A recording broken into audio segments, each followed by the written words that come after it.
نصلي على رسوله الكريم أما بعد فأعوذ بالله من الشيطان الرجيم بسم الله الرحمن الرحيم.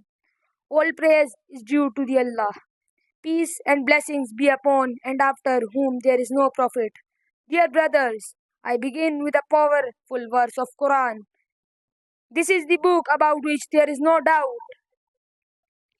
A guidance for those conscious of Allah. The Quran is divine word of Allah, a light of darkness, a cure for hearts, and a complete guidance for life. It was not sent for one nation or tribe, but for all humanity. The book transformed lost and misguided people into leaders of justice and truth. It brought slaves into servitude to man and to worship of their Lord. Virtues of the Quran.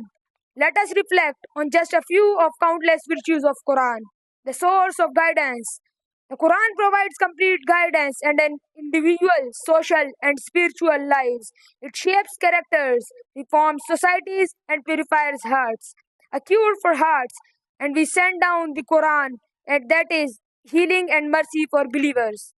Spiritual illness like ignorance, hatred, and despair are cured through the Quran, a living miracle.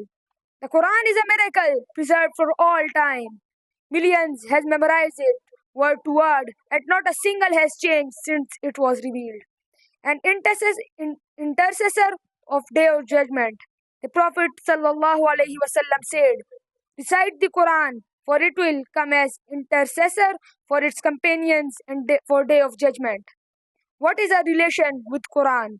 Sadly, today many of us only turn to Quran when even some passes away. We recite it when diseased but ignored in our lives. We must recite a portion of Quran daily, just one word.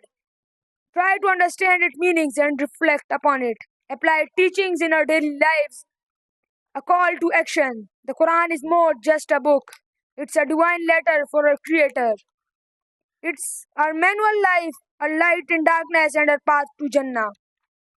Conclusion. May Allah make the Quran the spring of our hearts, the light of our chest, a remover of worries, and the mean of guidance for us in the world to next. Ameen. Wa ma alayna illa al-balagh.